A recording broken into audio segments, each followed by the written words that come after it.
This point, we know the tools that we have to work with page-wise. We know about the Properties tab, and we've worked in multi-edit to modify the hero sections.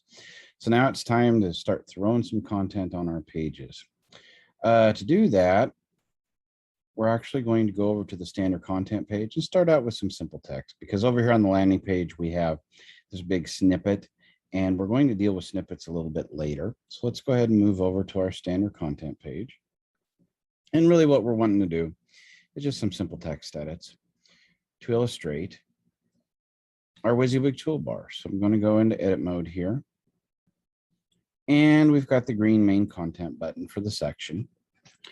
And to edit the page, we would click into that and go into the open edit mode. Now I'm going to show you something. I'm going to check this page in real quick, because you have to have a page checked out in order to be able to edit it. And you'll note here, even though the page is checked out, if I come down here to the green main content button and I click it,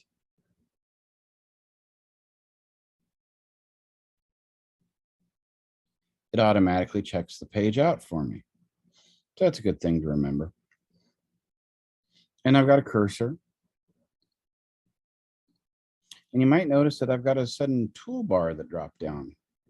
That is called a WYSIWYG Toolbar. The acronym is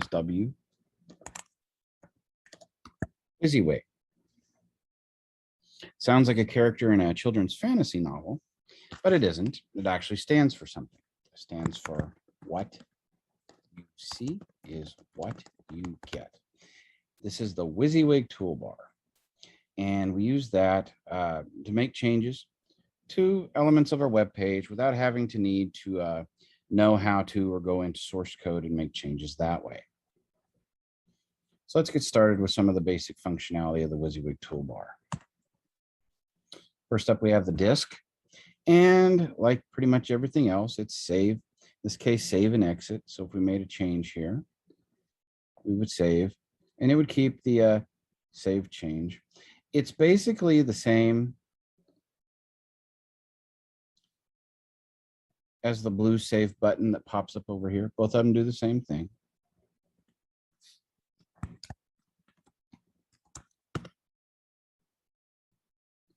Click save. Usually takes a second as the page catches up with itself. So information travels to the server. This is a change.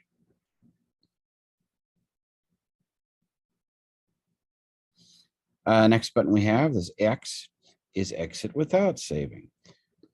Maybe we've done some work adding something to a page, and we decide we really don't want that change after all, but we won't want to go through the work of deleting it all. This is a change I do not like. Oh no, I don't have a capitalized I, and I just don't like that sentence in general. I can come to that X, click it. I'm going to get a warning that I'm about to turn the page, let the page go basically without saving my changes, and that's perfectly fine. Click OK, and it just reverts it back to what it was before.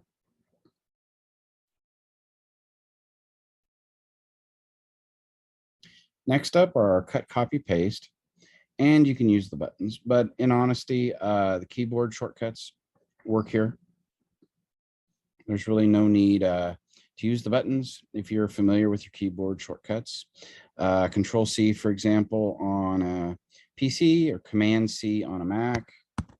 Command C, E, cut, copy, paste.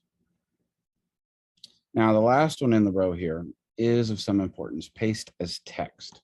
What it means by paste as text is it means paste as plain text, non-formatted text.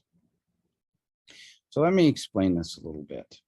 A lot of us do our actual textual work in a word processor of some kind, typically Word, but you might have, like, say, a PowerPoint presentation you build with images in it that you're wanting to copy paste over. It doesn't matter.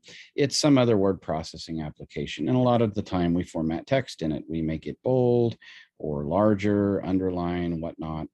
And we want to apply it to a web page. So we select a bunch of the text in this application and we copy and paste it over. Well, if you do that without reducing it to plain text most of the time, you'll find that you generate accessibility errors, particularly if that text incorporates bold or italic characters in formatting. And it won't tell you when you paste it in. You'll paste it in and it'll look just fine. And then you'll save the page and try to publish it. And it will block your publication of the page saying that you have an accessibility error, that you have improper I or B coding, basically. So you want to avoid those issues. And this is a way to avoid it. Insert paste as text.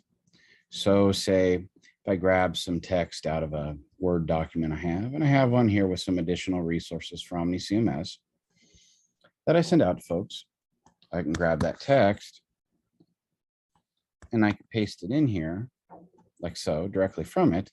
But anything here that was bold or italic or whatnot, it would have issues with. So we don't want to do that. Instead, we come up to the paste as text and we click it, and it's a toggle switch. And I drop my text in there and it reduces it to just plain text like that. And so that allows you to drop text in there without having an issue. Yes, you lose your formatting, but you're better off always to have your text be plain in the system like this than to try to fix it once it's broken, so to speak.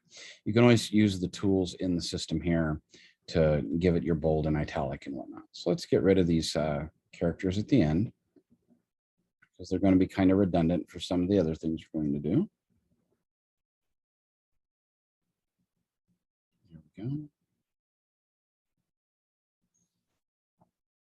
And we'll shut that toggle off for now. We don't need it. We have find and replace, which is pretty much what it is everywhere else. I enter the word change and hit find. It finds the word change.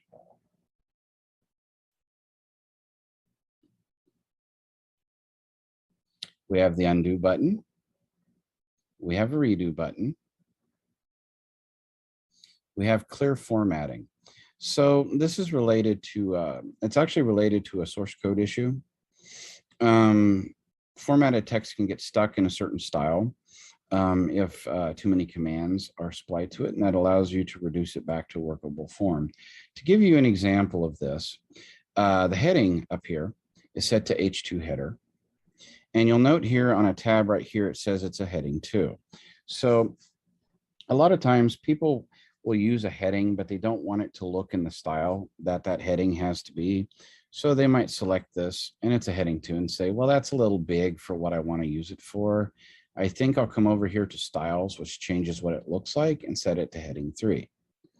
And they may work for a while and come back to it. And they may change their mind and say, you know, I don't really like the way it looks like that. It's still a little big. Maybe I want to set it to a heading 4, and it will. And they'll come back eventually and go, you know, it was best in the first place. I'm going to set it to a heading 2. And now look what happened. It won't resize anymore. The reason why is because in the source code, it's got so many conflicting signals because it doesn't delete out the old changes. So now they're starting to conflict with each other. So it just sort of stops where it's at. By using the clear formatting button, you essentially get rid of all the extraneous formatting and it reduces it back to the first change, like so. Changes it right back to a heading 2.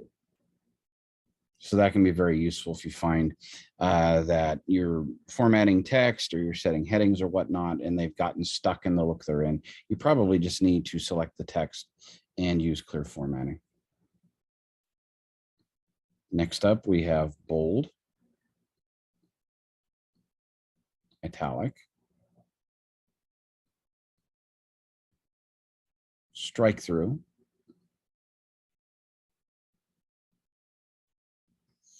and next up, we have bulleted lists. So if I select this text here,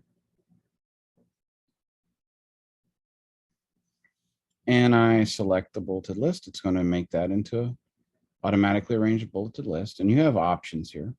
You can have sort of hollow circles. You can have squares.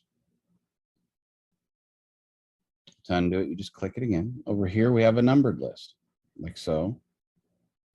And again, you have options under the drop down. You've got lowercase letters,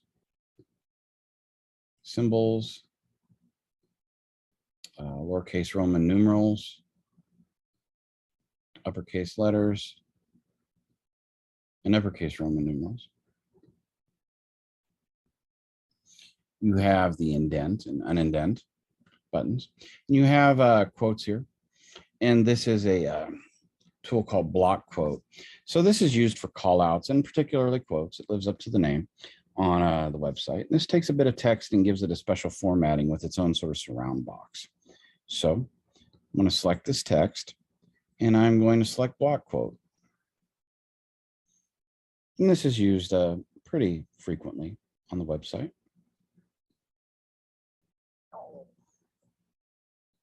If I add a 2 here, I'll highlight it. X2, we got superscript and we've got subscript.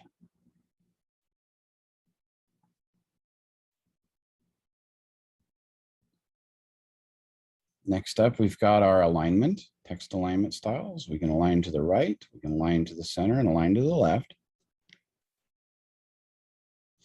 And next up, we get into links, and we're going to wait and do some link work in our next video. So see you then.